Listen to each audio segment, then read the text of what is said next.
മാണി ഗ്രൂപ്പിന്റെ ചെയർമാൻ ആരാണ്? ജോസ് കെ മാണിയാണോ അതോ റോഷി അഗസ്റ്റിനാണോ? ഇന്ന് ഇങ്ങനെ ഒരു ചോദ്യം ചോദിക്കാൻ കാരണമുണ്ട്.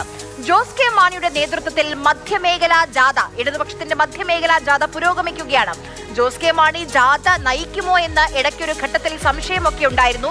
വലത് ചായും കൈ പിടിച്ചേക്കുമെന്ന് വരെ കേട്ടിരുന്നു. എന്തായാലും ആവേശോജ്വലമായി ജാഥ തുടങ്ങി. ഇന്ന് മാധ്യമങ്ങൾ ജോസ് കെ മാണിയോട് ഒരു ചോദ്യം ചോദിച്ചു. പാലായിൽ മത്സരിക്കുമോ? ചോദിക്കേണ്ട ചോദ്യമാണ്, ഉത്തരം കേൾക്കാം. ആര് മത്സരിക്കണം, പാർട്ടിക്കകത്ത് ആര് മത്സരിക്കണം എന്ന് പാർട്ടി തീരുമാനിക്കും. അതനുസരിച്ച് മുന്നോട്ട് പോകും. ഇനി ഏതെങ്കിലും ഉണ്ടെങ്കിൽ വീണ്ടും ചോദിച്ചു ഒരു കുഴപ്പമില്ല. ജോസ് കെ മാണി മത്സരിക്കണോ ഇല്ലയോ എന്ന് പറ. അതെ പറഞ്ഞോ അത് പറ, നിങ്ങൾ പറ, അത് പറഞ്ഞു. അതനുസരിച്ച് നമ്മൾ തീരുമാനം എടുക്കാം. പാർട്ടി ആലോചിച്ച് തീരുമാനിക്കുമെന്ന് പറഞ്ഞു തീർന്നില്ല ജോസ് കെ മാണി. അതിനു മുൻപ് ആ മൈക്ക് റോഷി അഗസ്റ്റിൻ കൈ പിടിച്ചു വാങ്ങി. ആ ചോദ്യത്തിന് റോഷി വക മറുപടിയുമുണ്ട്. പാർട്ടി തീരുമാനിക്കും, ജോസ് കെ മാണി മത്സരിക്കും. അതിന് സംശയമില്ല. ജോസ് കെ മാണി മത്സരിക്കുന്നതിന് പ്രത്യേകമായിട്ട് ആലോചനയുടെ കാര്യമുണ്ടോ? അതൊക്കെ പാർട്ടിയുടെ തീരുമാനത്തിൽ ആ സമയത്ത് പുറപ്പെടുവിക്കും എന്ന് മാത്രമേ ഉള്ളൂ. സജ്ജമായി രംഗത്ത് വരും, സജീവമായി നേരിടും. നല്ല വിജയം എല്ലാ മേഖലയിലും ഉണ്ടാവും. പാലായത്തിനെ മത്സരിക്കും. ജോസ് കെ മാണി മത്സരിക്കും. ജോസ് കെ മാണി പാലായിൽ തന്നെ മത്സരിക്കും. റോഷി അഗസ്റ്റിൻ ഉറപ്പിച്ചു.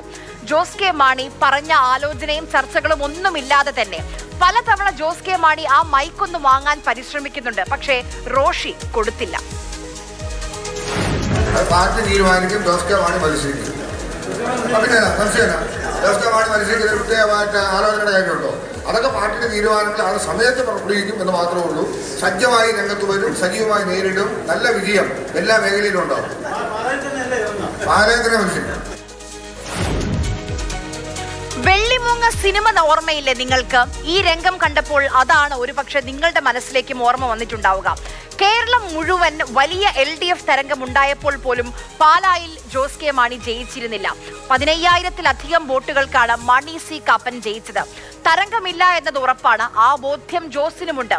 അതുകൊണ്ടാണോ പറയാൻ മടിച്ചത്? റോഷി സ്നേഹിച്ചതാണോ, പണി കൊടുത്തതാണോ?